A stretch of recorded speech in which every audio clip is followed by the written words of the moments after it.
আপনার প্রতিষ্ঠানের এক্সপ্লিসিট এবং ট্যাসিট এই দুই ধরনের নলেজকে আপনি কিভাবে সংগ্রহ করবেন, কিভাবে সংরক্ষণ করবেন এবং সেটা কিভাবে আপনি আপনার অন্যান্য সকল কর্মীদের মধ্যে শেয়ার করে দিবেন, এই জন্য কিন্তু আমরা 4টা স্টেজ ফলো করতে পারি। প্রথমটি হচ্ছে ক্যাপচার, অর্থাৎ আপনার আশেপাশে বা প্রতিষ্ঠানের বিভিন্ন প্রান্তে বিভিন্ন জায়গায় যে নলেজগুলো তৈরি হচ্ছে, যে অভিজ্ঞতাগুলো তৈরি হচ্ছে, সেগুলোকে কিন্তু আপনাকে কালেক্ট করতে হবে, সংরক্ষণ করতে হবে।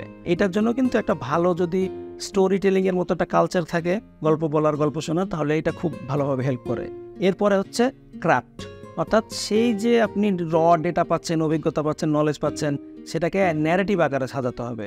হ্যাঁ, সেটাকে যদি আমরা ন্যারেটিভ আকারে সাজাতে না পারি, তাহলে কিন্তু সেই আবার পাওয়ার পয়েন্ট প্রেজেন্টেশন, সেই বড় বড় ডেটা, মানুষ এটাতে আগ্রহ পাবে না। তাই এখানে কিন্তু স্টোরি টেলারের কাজ যে সে এটাকে একটা ন্যারেটিভ আকারে, একটা ক্রাফট আকারে রেডি করে রাখবে। তৃতীয়টি হচ্ছে শেয়ার করা। ওই প্রতিষ্ঠানের কিন্তু নিজস্ব কতগুলো চ্যানেল থাকে কমিউনিকেশন, ধরেন হোয়াটসঅ্যাপ থাকতে পারে, ফেসবুক থাকতে পারে, মেসেঞ্জার, ইন্টারনাল কমিউনিকেশন করে, আবার শেয়ার পয়েন্টও থাকে, বিভিন্ন কিছু শেয়ার করতে পারে।